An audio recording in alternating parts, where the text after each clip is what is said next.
Okay, a murder victim had laid unidentified in Indiana for decades, but now a new series from National Geographic has brought closure to this victim's family, uncovering his identity as a Chicago man. And here to tell us more about the program and the DNA technology that led to this discovery, Scott McCord, who is coroner of Newton County, Indiana, and joining us via Zoom is Jennifer Randolph, who is the director of the DNA Doe Project, and they were both involved in this National Geographic series. Scott, I want to start with you. Can you give us some background on this particular victim?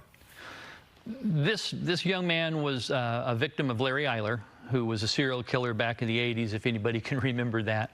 And he had just been, his skeletal remains had just been placed into a box and put on a shelf until I took office in 2009, and I made it my mission to try to get him identified.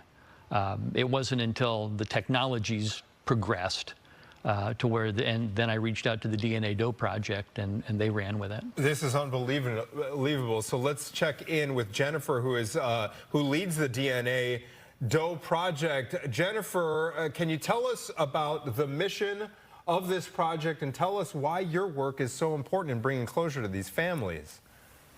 Good morning. Yes, and thank you. So the DNA Doe Project is a nonprofit humanitarian organization, and we are dedicated to returning names to the tens of thousands of unidentified individuals who have passed away without their names here in the United States. And we use a relatively new technique, investigative genetic genealogy, to be able to do that.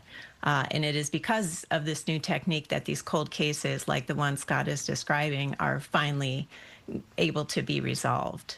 It's unbelievable what it's doing. Scott, what was it like for you to see, you mentioned you took office in 2009, to see this mystery solved and to see closure finally being brought to this family? It was a bittersweet time. It really was. I'd had these kids, this young man, for so many years that he actually became part of the family. I referred to him as one of my kids. Wow. And then once we identified him, once the DNA Doe Project got a positive identification, and we confirmed that through the Indiana State Police, my wife and I actually took his remains back to his family. And that was a very, very emotional time. That's why I do this. That feeling that you get when you can get these kids home, get these people home, give them their name back. Mm-hmm. That's why the documentary is called Naming the Dead. It's these people are laying on shelves with numbers versus names, and that's wrong. That is wrong. I want to ask both of you guys this question, but Scott, since you're in studio, I'll start with you. What are you? This particular episode, I understand it debuts tomorrow. It's either today or tomorrow. We'll confirm that. It's tomorrow. It's tomorrow. It's tomorrow. Naming the Dead. You can find it on Nat Geo. Later, it's going to be on Paramount Plus. But what, Scott, do you want people to take away from this particular episode in the series? The biggest thing that I'm looking for is hopefully people will understand the importance of giving their DNA so we can get it into the system.